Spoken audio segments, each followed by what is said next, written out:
وَكَذَلِكَ جَعَلْنَاكُمْ أُمَّةً وَسَطًا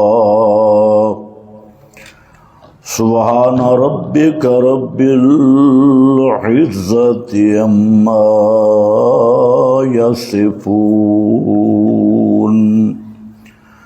وسلام على المرسلين والحمد لله رب العالمين۔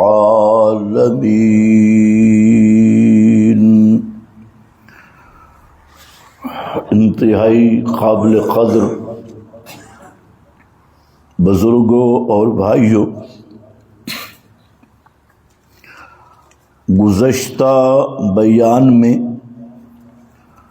آپ حضرات کے سامنے اعتدال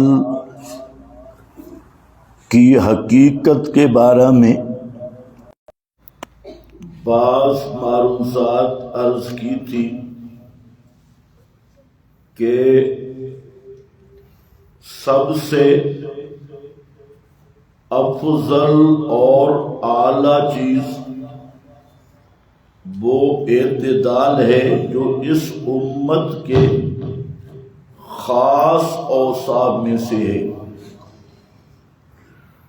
اور اس پر میں نے عرض کیا تھا کہ اعتدال کا معنی ہوتا ہے اور تفرید، دونوں گمراہی کے کناروں کو چھوڑ کر سیدھا صراط مستقیم پر قائم رہنا، اور یہ ہر دیندار کے لیے ایک ضروری امر ہے۔ آپ جو ہر نماز میں اللہ تعالی کے سامنے 5 وقت کئی دفعہ دعا کرتے ہیں کہ اہدنا الصراط المستقیم، صراط مستقیم کہ قرآن کریم میں کئی عنوان اور کئی تعبیرات ہیں۔ صراط مستقیم کا مصداق توحید خالص، اللہ تعالی کی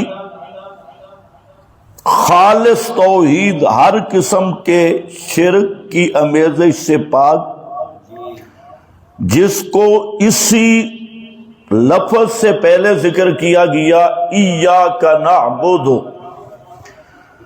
و ایاک نستعین۔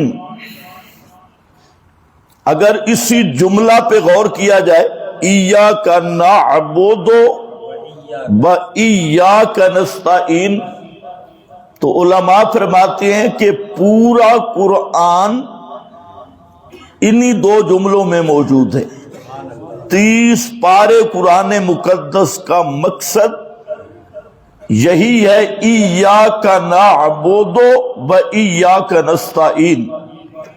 اور سب انبیاء کی دعوت، تمام کتب سماویہ جو نازل ہوئیں، ان کا محور اور مرکز وہ یہی مضمون ہے کہ اللہ ہم تیری ہی عبادت کرتے ہیں، بالخصوص حاجات اور مشکلات میں صرف تجھ ہی کو پکارتی ہیں اور تجھ ہی سے مدد مانگتے ہیں۔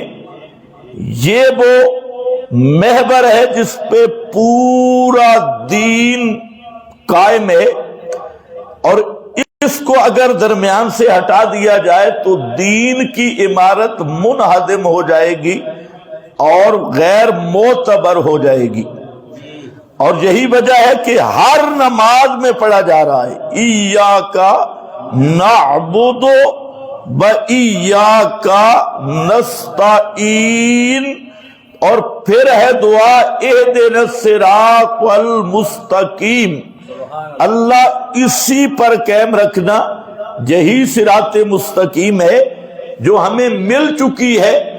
اس لیے حضرت علی رضی اللہ تعالی عنہ نے مانا کیا ثبتنا علی صراط مستقیم، ثابت قدم رکھ، پنجابی مانا پکا رکھے اسی راستے پہ، ایاک نعبد و ایاک نستعین، کیونکہ یہ راستہ معمولی نہیں اور اس راستے پہ چلنا آسان بھی نہیں، اس لیے تعبیر کیا الصراط المستقیم۔ علماء جانتی ہیں کہ الصراط کا الف لام یہ عہد خارجی کا ہے، اور اس سے جو معہود اور مراد ہے وہ ہے یہی جملہ ایاک نعبد و ایاک نستعین، اللہ اسی پر قائم رکھنا، اسی پر پکے رکھنا، اس سے پیر تھڑکے نہیں اور اس سے پاؤں پھسلے نہیں،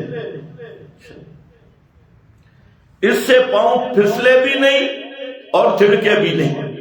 معلوم ہوتا ہے کہ یہ سفر بڑا مشکل ہے، اتنا آسان سفر نہیں، مشکل ترین سفر ہے، تب اتنا مانگا جا رہا ہے ایاک نعبد و ایاک نستعین اہدنا الصراط المستقیم۔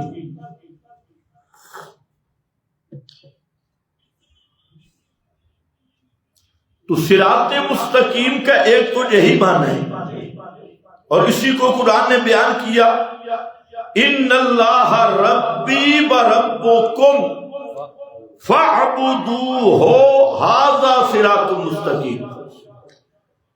ان اللہ ربی، بے شک اللہ ہی میرا پالنہار ہے، و ربکم، اور تمہارا پالنہار، حاجت روا مشکل کشا، فاعبدوہ، پس اسی ہی کی عبادت کرو، ھذا صراط مستقیم، یہی توحید فی العبادت، اسی کا نام صراط مستقیم ہے، ھذا صراط مستقیم۔ اسی طرح سورہ یاسین میں ذکر کیا ان اعبدونی ھذا صراط مستقیم، اللہ نے حکم دیا تھا ان اعبدونی، کہ میری ہی عبادت کرنا اور کسی کی عبادت نہ کرنا، یہی توحید والی راہ، ھذا صراط مستقیم، یہی ہے سیدھا راستہ، یہی صراط مستقیم ہے۔ تو ایک تعبیر قرآن کریم میں کئی مقام پہ ذکر کیا کہ صراط مستقیم وہ کس راستے کا نام ہے؟ خالص اللہ کی توحید، جس میں کوئی شرک نہ ہو اور شرک کا شائبہ نہ ہو، شرک کا وہم نہ ہو، خالص نکھری ہوئی توحید، یہ صاف شفاف توحید، یہ ہے صراط مستقیم، اور اسی پر پکا رہنے کی دعا کی گئی ہے کہ اللہ اسی پہ ہمیں مضبوط رکھنا، پکا رکھنا۔ کیوں؟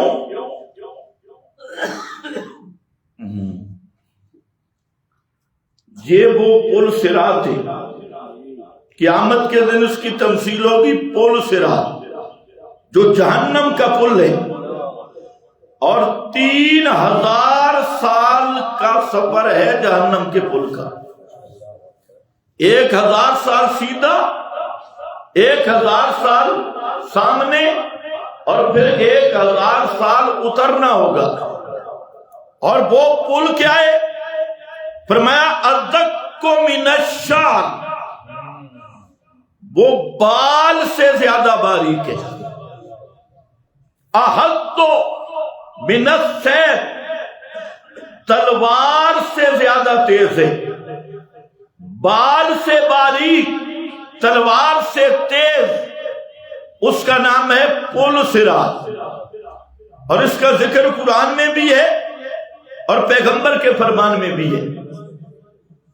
تو وہ پل صراط جہنم کا پل ہے، ہر جنتی کو اوپر سے گزر کے جانا ہوگا اس پل سے، تو اس کے دائیں بھی جہنم بائیں بھی جہنم، اور جہنم کی بڑی بڑی کناتیں اور لمبے، اور اس سے سب اہل جنت گزر کے جائیں گے، اور اس پل صراط کہ جس طرح دائیں بائیں ہر طرف جہنم کے لمبے ہیں، اسی طرح جہاں توحید پر چلنا بھی بہت مشکل ہے۔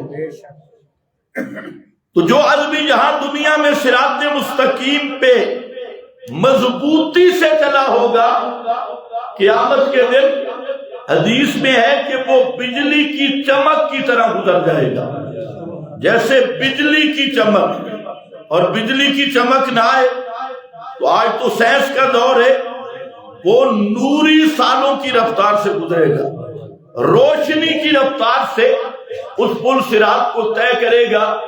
جو اس دنیا میں اس پہ مضبوطی سے قائم رہا، اعتقاداً بھی اور عملاً بھی، عقیدہ بھی اسی پہ، عمل بھی اسی پہ، اور یہ عمل اس لیے ہے تاکہ خاتمہ اسی پہ ہو، اسی مسئلہ توحید پہ۔ اسی لیے نبی کریم صلی اللہ علیہ وسلم نے جو جہنم کے مناظر بیان کیے اور جہنم کی ہولناکیاں اور اس جہنم کی پل سے گزرنا، وہ اسی کے ساتھ منسلک ہے۔ اگر آدمی سوچے تو جیسے وہ راہ مشکل ہے، دنیا میں خالص توحید کی راہ چلنا بھی مشکل ہے۔ ہم اور آپ نے تو آسان بنائی ہوئی ہے، مرضی کا دین ہے، مرضی کا دین ہے، جیسے ہمارا دل کرے۔ چاہے تو ہم مشرک کے جنازے میں بھی شریک ہو جائیں، مشرکوں کی رسموں میں چلے جائیں، اور ہر طرف منہ مارے ادھر بھی ادھر بھی، کیونکہ ہماری خواہش کہہ رہی ہے۔ لیکن جس نہج پہ محمد مصطفیٰ صلی اللہ علیہ وسلم نے اصحاب رسول کو چلایا، وہ راہ بڑی مشکل تھی، آسان نہیں تھی۔ اللہ نے فرمایا استقم، اسی صراط مستقیم سے، استقم کما امرت ومن تاب معک، میرے محبوب آپ بھی پکے رہو، استقم کما امرت، جیسے اللہ نے تمہیں حکم دیا اس طرح مضبوط تکڑے ہو کے رہو صراط مستقیم پر۔ اور جو تیرے ساتھ توبہ کر کے آئے ہیں، شرک چھوڑ دیا، توحید پہ آ گئے، فرمایا وہ بھی پکے رہیں۔ اور پکا کیسے رہنا ہے؟ لا تطغوا ولا ترکنوا الی الذین ظلموا فتمسکم النار، کسی ظالم کی طرف جھکنا نہیں۔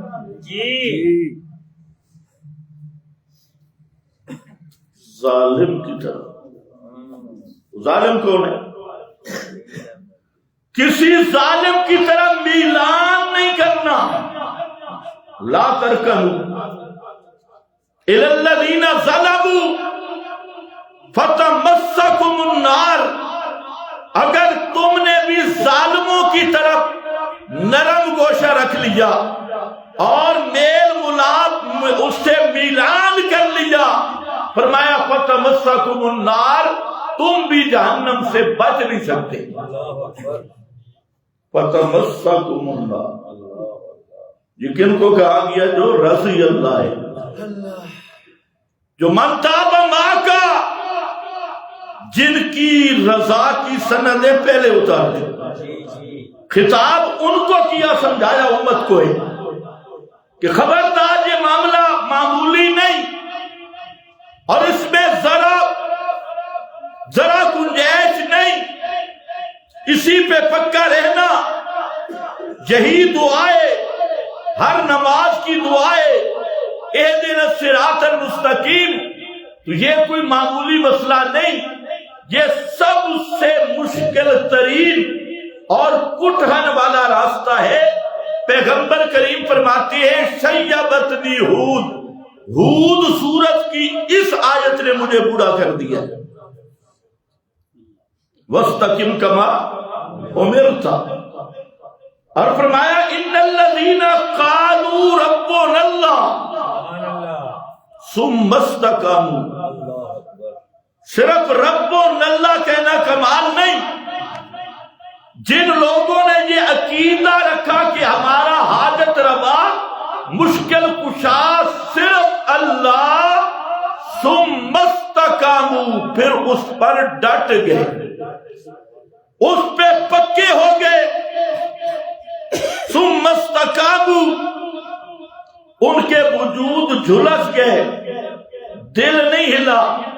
ثم استقاموا، دل مربوط رہا، بچے ذبح ہو گئے. ثم استقاموا، وہ پکے رہے، اپنے رشتے دار جدا ہو گئے، دکانیں گھر سب کچھ اجاڑ میں بدل گیا. ثم استقاموا اخرجوا من دیارہم واموالہم، ان کے مال و متاع سارے لٹ گئے. وَأُوذُوا فِي سَبِيلِي، اور میری راہ میں ہر قسم کی تکالیف برداشت کی، ہر قسم کی دشمنیاں برداشت کی، ہر قسم کے زخم برداشت کیے، لیکن پھر بھی گرم پتھروں پہ لیٹ کر، گرم ریت پہ لیٹ کر بھی وہ احد احد کے نعرے لگاتے رہے. ثم استقاموا تتنزل علیہم الملائکہ اللہ تخافوا ولا تحزنوا وابشروا بالجنہ. یہ ہے وہ استقامت علی التوحید. پھر صراط مستقیم کا دوسرا معنی، تعبیر اور عنوان، وہ ہے خود قرآن. فاستمسک بالذی اوحی الیک انک علی صراط مستقیم. اور یہاں تھا اہدنا الصراط المستقیم، اللہ ہمیں صراط مستقیم پر پکا رکھنا. فرمایا آؤ صراط مستقیم پر پکے کیسے رہو گے؟ ذالک الکتاب لا ریب فیہ ھدی للمتقین. اہدنا ھدی للمتقین، صراط مستقیم پر پکا رکھنے والا نصاب وہ صرف قرآن ہے. تو قرآن خود صراط مستقیم ہے. تیسرا صراط مستقیم، صراط الذین انعمت علیہم. اور یہ کون ہے؟ منعم علیہم، کن پہ انعام ہوا؟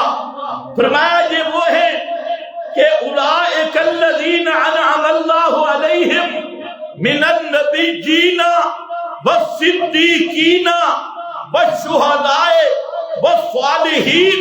یہ وہ لوگ ہیں جن پہ اللہ نے انعام کیا، اور وہ انعام یافتہ ہیں کون؟ من النبیین، نبیوں کے خاتم، ولکن رسول اللہ وخاتم النبیین، محمد مصطفیٰ، ان کے بعد اب کوئی نبی پیدا ہو نہیں سکتا. تو اس لیے من النبیین یہ بن گیا آنا، والصدیقین والشہداء والصالحین یہ بن گیا اصحابی. دونوں کو ملاؤ تو بنتا ہے ما انا علیہ واصحابی. ماشاءاللہ. صدیقین یہ بھی صحابہ، صالحین یہ بھی صحابہ، شہداء یہ بھی صحابہ جن کی قطعی کنفرم شہادت ہے، یہ بھی صحابہ. فرمایا من النبیین والصدیقین والشہداء والصالحین ما انا علیہ واصحابی. اسی آیت کا خلاصہ یہ بھی تعبیر ہے صراط مستقیم کی. اور ایک تعبیر یہ ہے جو میں ذکر کر رہا ہوں، یہی صراط مستقیم توحید خالق، یہی صراط مستقیم قرآن مقدس، یہی صراط مستقیم ما انا علیہ واصحابی.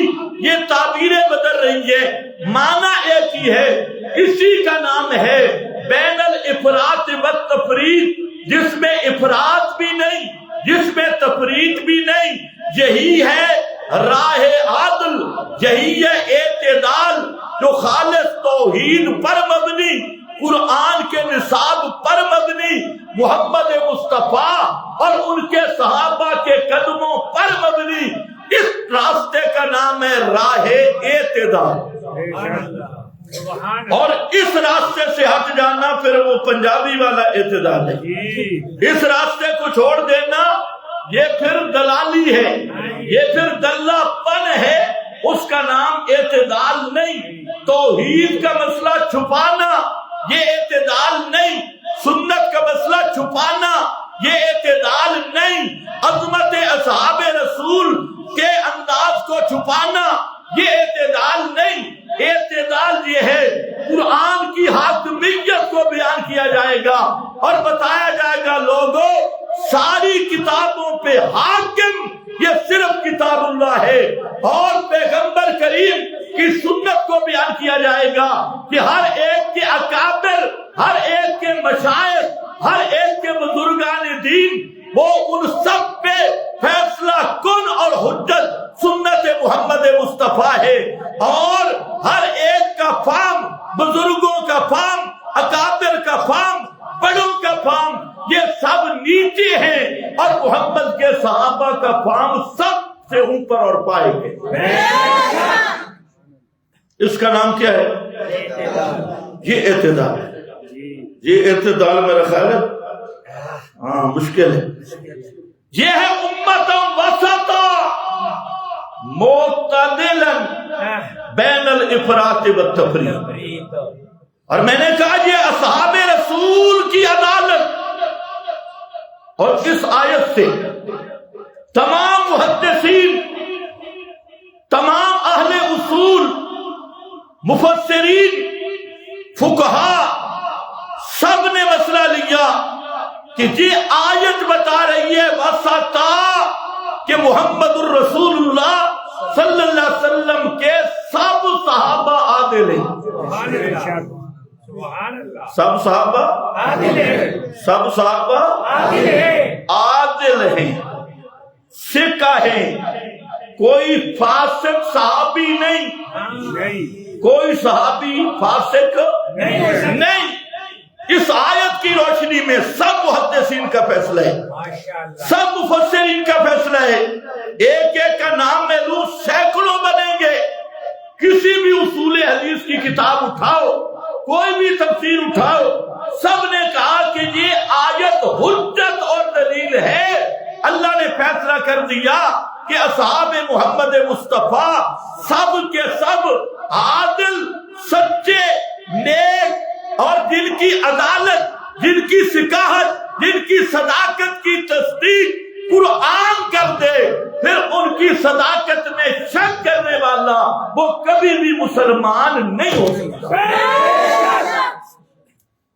یہ کسی بابے کی بات نہیں پیش کر رہا، وسطا، اور آگے پھر ڈیوٹی لگے۔ میں نے کہا اصل خطاب صحابہ کو ہے، اور تم تب اس خطاب کے مستحق ہو کہ صحابہ کے نقش قدم پہ چلو گے، ان کے متبعین بنو گے، پھر تم بھی وسطا ہو، اور اگر دائیں بائیں نکل گئے تو پھر وسطا شسطا نہیں، پھر شر البریہ، سب سے بدترین مخلوق۔ اگر اس خیریت کے مفہوم میں آنا ہے پھر آؤ من المہاجرین والانصار والذین اتبعوہم بإحسان رضی اللہ۔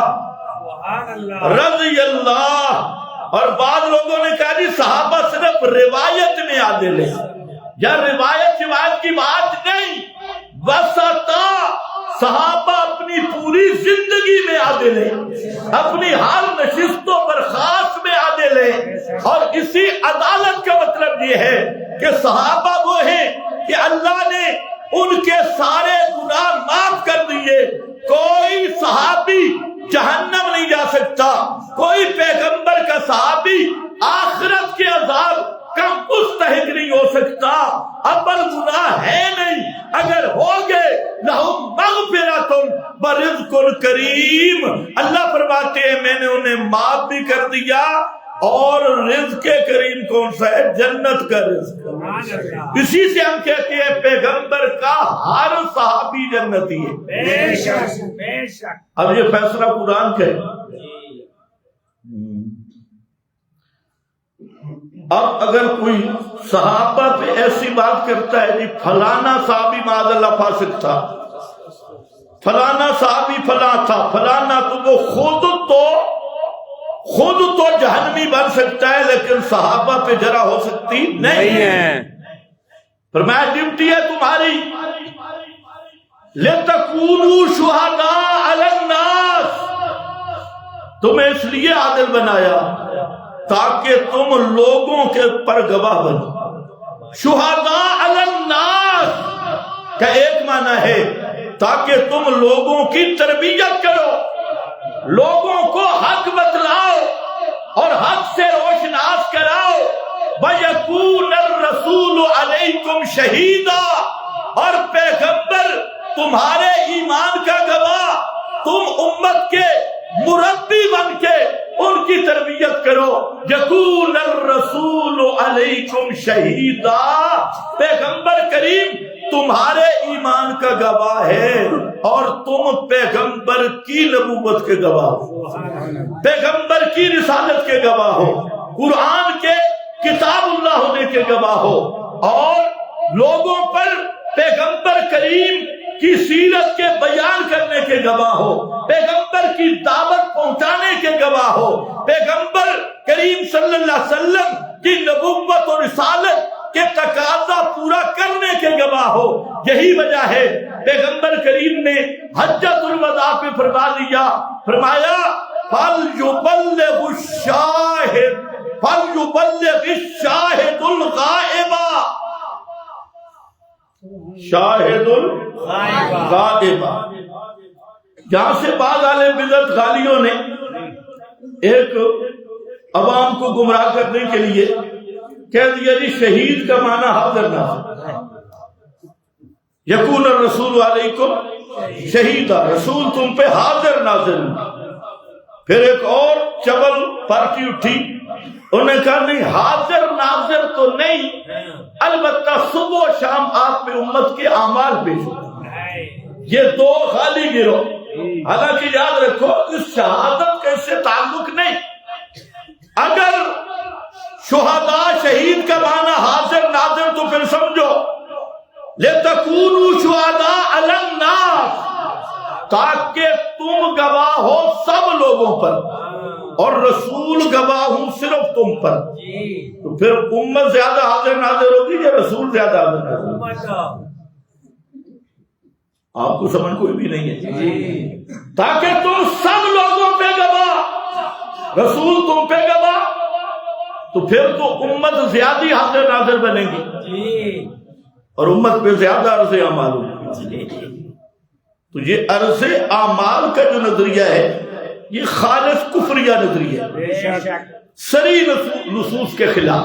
قرآن کریم نے صاف کہہ دیا یوم یجمع اللہ الرسل فیقول ماذا اجبتم قالوا لا علم لنا، اور سارے مفسرین فرماتی ہیں جو راجع معنی ہے لا علم لنا بعد وفاتنا، اللہ ہمیں کوئی پتہ نہیں ہماری وفات کے بعد ہماری امتیں کیا کرتی رہی، کون ہماری قبر پہ آیا، کس نے دیے جلائے، کون بکرے چھترے لے کے آیا، لا علم لنا، ہمیں کوئی پتہ نہیں۔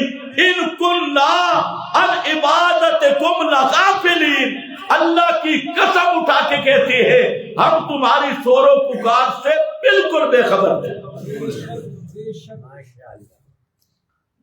اگر لوگ کہتے ہیں نا سمائے انبیاء پر تو اجماع ہے، مولوی حضرات انبیاء کے تو سننے پر بولو انبیاء کرام کے تو موت کے بعد سننے پر اجماع ہے۔ ایک مولوی کہہ رہا تھا عند القبور انبیاء کے سننے پر تو اجماع ہے۔ میں نے کہا جلدی دیا، پہلے انبیاء دیا قبریں تے دس کتنے انبیاء کرام کی قبریں معلوم ہے کہاں ہیں؟ صرف محمد مصطفیٰ صلی اللہ علیہ وسلم کی قبر معلوم ہے، لیکن پونچھ وہاں بھی کوئی نہیں سکتا۔ وہاں پر بھی لا يمكن الوصول الى قبرہ ہی، وہاں پر بھی کوئی پہنچ سکتا نہیں۔ تو پھر یہ مسئلہ جب قبر ہی معلوم نہیں تو اندل قبور کب ہوگا؟ بھئی قبر دے نیڑے تے تھا اسی نے پہلے قبرہ معلوم ہو۔ ان سے پوچھو بھئی 1.25 لاکھ انبیاء کو سنانا تھا تو قبریں کیوں مبہم رکھی؟ ان کی تو قبریں معلوم نہیں۔ اگر سما کا عقیدہ ہوتا تو کم از کم عقیدے کا مسئلہ تھا، قبریں تو معلوم ہوتی۔ اے حضرت موسیٰ کی قبر پہ جا رہے ہیں، حضرت ابراہیم کی قبر پہ جا رہے ہیں، حضرت نوح کی قبر پہ جا رہے ہیں، تو پھر کم از کم یہ جو تمہاری کمپنی ادھر لسوڑی شاہ تے کھوتے شاہ تے چوچو شاہ، ان سے تو بچ جاتے نا، انبیاء کی قبروں پہ جاتے۔ تو انبیاء کی قبریں تو اللہ نے رکھی مبہم، پتہ ہی نہیں وہ قبریں کہاں ہیں۔ اور مولوی لڑ رہے انبیاء کے سما میں تو اجماع ہے، اور اس میں بھی اجماع ہے کہ قبریں معلوم نہیں۔ سنو، انبیاء کے نہ سننے پر انبیاء کا اجماع ہے، انبیاء کے نہ سننے پر انبیاء کا اجماع، عدم سماع انبیاء پر انبیاء کا اجماع۔ تیرے اجماع تو رسالوں میں ملتے ہیں۔ آپ پر قرآن یوم یجمع اللہ الرسل، یوم یجمع اللہ الرسل فیقول ماذا اجبتم قالوا لا علم لنا۔ سبحان اللہ، اس سے بڑا اجماع کیا ہوگا؟ بے شک سارے انبیاء کہیں گے اللہ ہمیں کوئی پتہ نہیں، ہماری موت کے بعد امتیں ہمارے ساتھ کیا معاملہ کرتی رہی، ہمیں لا علم لنا۔ اور یہی بات پیغمبر کریم حضرت محمد مصطفیٰ صلی اللہ علیہ وسلم بخاری شریف پڑھ رہا ہوں، بخاری شریف فرمایا میں بھی وہی جواب دوں گا، اقول کما قال العبد الصالح، میں بھی کہوں گا اللہ کنت علیہم شہیدا ما دمت فیہم فلما توفیتنی فانت الرقیب انک انت الرقیب علیہم۔ اللہ جب تک میں زندہ رہا کسی نے نہیں کہا یا رسول اللہ انظر حالنا اسمع قالنا، کسی نے نہیں کہا اللہ کے رسول اغثنی یا رسول اللہ۔ اور جب تو نے مجھے دنیا سے اٹھا لیا پھر مجھے کوئی پتہ نہیں کہ یہ کیا بک بک کرتے رہے۔ یہ بخاری ہے، بخاری۔ اور آج مولوی کیا کہتا ہے، داڑھی منڈا جاتا ہے نا روزے پہ تو آپ کا دل دکھتا ہے، اس کو دیکھ کے دل دکھتا ہے، تو روپے ایمان، اس کا دل دکھنا تو دور کی بات ہے، تیرے عقیدے اور ابو جہل کے عقیدے میں کوئی فرق نہیں۔ فلانا جاتا ہے نا فلانا، تو اس لیے یاد رکھو یہ قرآن ہے، اور 32 صحابہ راوی ہیں، کتنے؟ 32، 30 اور 2، 32 صحابہ راوی، اور حدیث متواتر، متواتر حدیث۔ ایک بہت بڑے امام المناظرین صاحب، میں گیا، میں نے حدیث پیش کی تو مجھے کہتے ہیں یہ خبر واحد ہے۔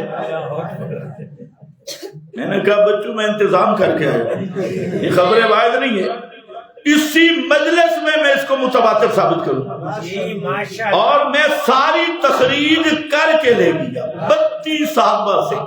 میں کہا اب جرات ہے تو اس کو خبر واحد ثابت کر، یہ متواتر حدیث۔ جب میں نے کہا نا تخریج میرے ساتھ ہے، ابھی میں ثابت کرتا ہوں یہ متواتر حدیث ہے۔ کچھ لوگ تو وہ ہے نا بیکی نے کہا متواتر، سیوطی نے کہا متواتر، فلانے بیکی سیوطی کا نام تواتر نہیں۔ جیسے آج کوئی کہے طاہر اشرفی نے کہا متواتر، تو اب طاہر اشرفی بے ایمان جو مرضی کہتا رہے، حکومت کا ٹاؤٹ بلا سرکاری ملا جو مرضی کہتا رہے، اس سے دین ثابت ہوگا؟ ہرگز نہیں۔ صرف اس کے ٹکے پورے ہوں گے اور بلم بہورا بن کے بک بک کرتا رہے گا تو سرکاری مولویوں کی اوقات نہیں ہوتی. جو شک ہو تو جامعۃ الرشید والوں سے پوچھ لو. سرکاری مولوی اب خود بھی ارمانی ہے کہ سرکاری ٹاؤٹ بن کے ملا کیا سوائے لعنت کے کچھ بھی نصیب نہیں ہوا. اب تو ماشاءاللہ مقدس بیلیں بن رہی ہیں, بل پاس ہو رہے ہیں کہ حضرت مولانا شیخ الحدیث حضرت شیخ زرداری صاحب, شیخ زرداری پیر طریقت حضرت مولانا زرداری صاحب کو استثناء مل گئی ہے. کیا مل گئی ہے؟ صدر پاکستان کو استثناء ملا ہے. میں نے کہا میں یہ سن کے بڑا حیران ہوں گا کہ پوری دنیا کی تاریخ میں صرف ایک شخص کو استثناء ملے اور دوسرا زرداری صاحب ہے اور ان کے ساتھ ہے. آپ کو پتہ ہے کس کو استثناء ملا تھا؟ صرف شیطان. صرف دنیا کی تاریخ میں استثناء کسی کو نہیں, صرف ابلیس کو استثناء ملا تھا قیامت تک. تا حیات استثناء کس کو ملا تھا؟ بولو بولو, ڈرتے ہو. صرف ابلیس کو. انذرنی استثناء کی درخواست آ رہی. انذرنی جب لعنتی بن گیا, لعنت کا توقع توق سر پہ ملا, منہ کالا ہوا, اللہ نے فرمایا فخرج, نکل جا بے ایمان. نس کتی کے مقابلے میں اپنی رائے پیش کرنے والا, اللہ کے قانون کے مقابل اپنی چلانے والا. اللہ کا نظام اور قانون تو تھا اس جدول آدم, یہ رب کا قانون اور نظام تھا.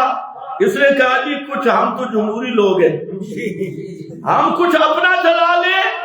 فرمایا فخرج فإنک رجیم. آگے وَإِنَّ عَلَيْكَ لَعْنَتِي إِلَى يَوْمِ الدِّينِ. جا تجھ پہ میری پھٹکار اور لعنت ہے قیامت تک. دوسرے کہا یا اللہ ہوں تو میں لعنتی بے ایمان, مگر مجھے ایک استثناء چاہیے. انذرنی مجھے مہلت دے دے, مجھے کچھ کہنا نہیں ہے, مجھے استثناء دے دے. کب تک؟ قیامت تک. اللہ نے فرمایا چل تجھے استثناء ہے. قرآن میں صرف ایک ہی ملتا ہے اور کوئی بھی نہیں ملتا. اللہ نے امام کائنات کو بھی فرمایا اتبع ما یوحی وَاعْبُدْ رَبَّكَ حَتَّى يَأْتِيَكَ الْيَقِينُ.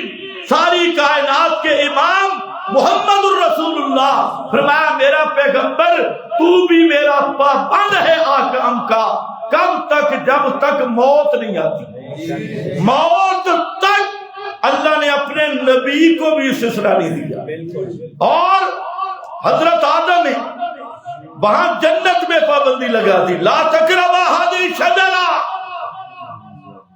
اور جب وہ درخت کھایا گیا, اگرچہ قرآن نے حضرت آدم کی توجیہ خود بیان کی, نسی آدم ولم نجد له عزما, بھول کے کھایا تھا, جان بوجھ کے نہیں.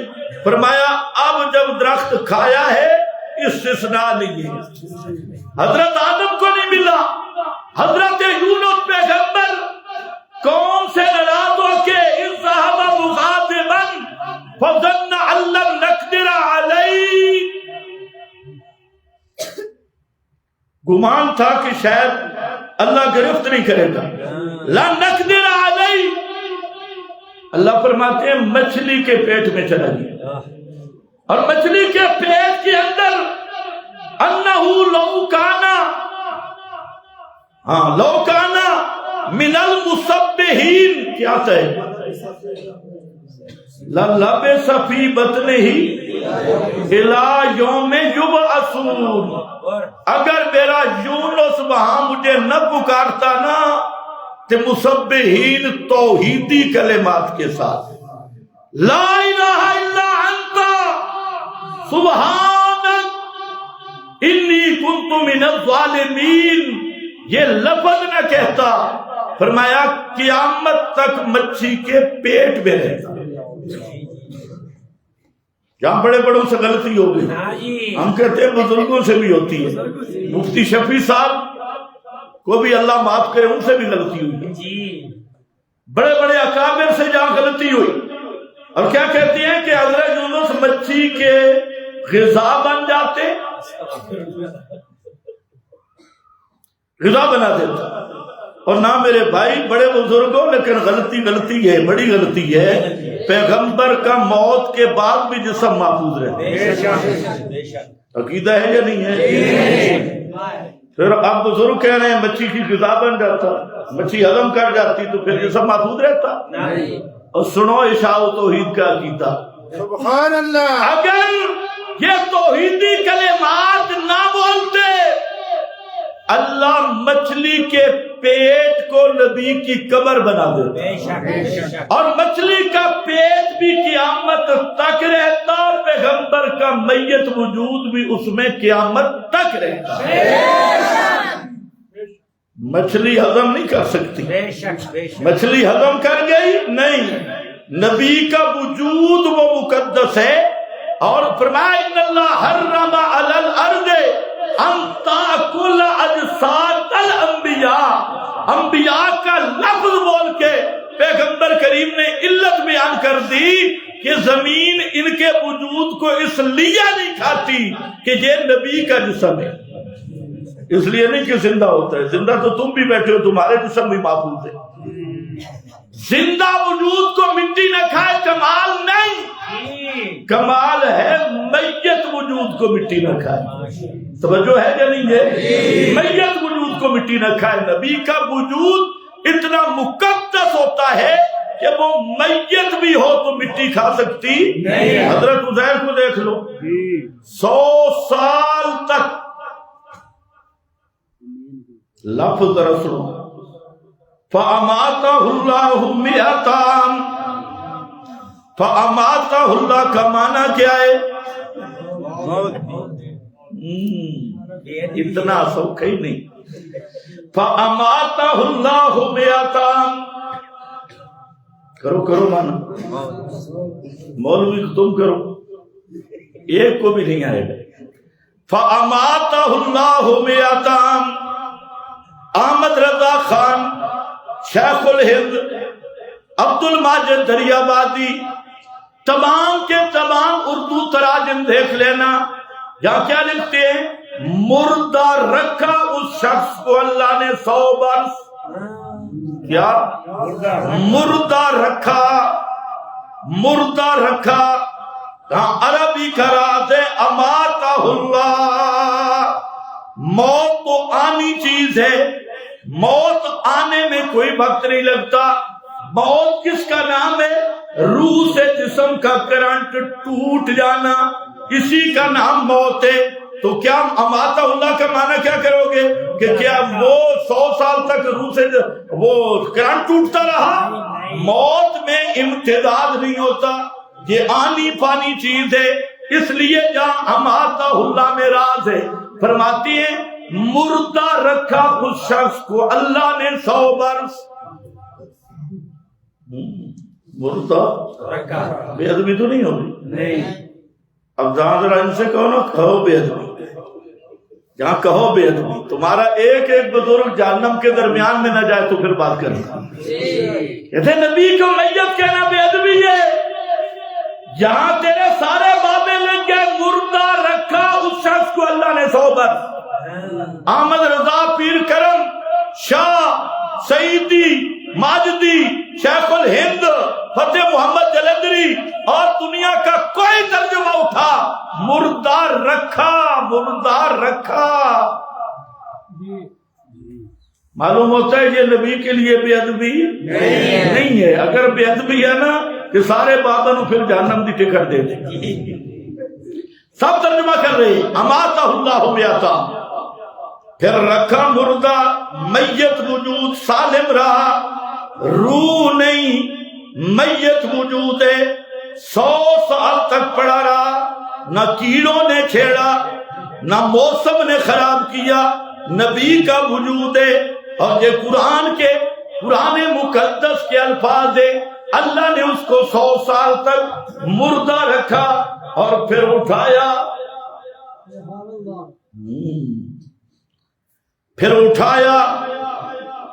توجہ ہے نا، پھر اٹھایا۔ کیوں اٹھایا؟ فرمایا لِنَجْعَلَكَ آیَةً لِلنَّاسِ، اس لیے تجھے زندہ کر کیا ہے تاکہ تجھے ساری کائنات کے لیے للناس نشان بنا دوں، آیت بنا دوں۔ اور دوسرا معنی میں کروں، للناس سے مستفیدین لوگ مرادیں، اور آیت کا معنی دلیل۔ اللہ فرماتی ہیں تجھے موت دی، 100 سال تک مردہ رکھ کے پھر زندہ کیا۔ کیوں کیا؟ لِنَجْعَلَكَ آیَةً لِلنَّاسِ، تاکہ یہ میں واقعہ اس کتاب میں نازل کروں جو ہدی للناس ہے، جو ہدی للناس ہے، اور وہ کتاب بیان کرے، اور اس کے وہ حضرات جو پیغمبر کے سچے متبع ہیں وہ بیان کریں آیت اور دلیل کے۔ او کائنات والو، پیغمبر کی بھی وفات کے بعد سنتے نہیں، نبی بھی وفات کے بعد نہیں سنتے، اور دفن نہ بھی ہوں تو نہیں سنتے، قبر کے اندر بھی نہ ہوں تب بھی نہیں سنتے۔ وجود اوپر رہا، ایمان سے بتاؤ اس سے بڑا کیا باقی ہوگا؟ لِنَجْعَلَكَ آیَةً لِلنَّاسِ، تاکہ تجھے کائنات والوں کے لیے دلیل بنا دوں، نشانی بنا دوں۔ میرا پیغمبر بتانا کم لبستا، کتنا چر، کتنی دیر جہاں اس حالت موت میں پڑے رہے۔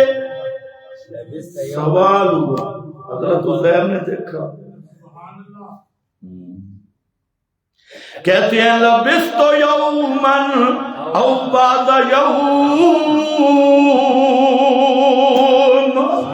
ایک دن یا دن سے بھی تھوڑا۔ یہ ختم پڑھتے ہوئے مولوی اس واقعے سے نہیں گزرتے، یہ تیسرا بار ہے۔ بے ایمانوں قرآن سے اندھے ہو گئے۔ اب ایمان سے بتاؤ پیغمبر سچ کہہ رہا ہے یا جھوٹ بول رہا ہے؟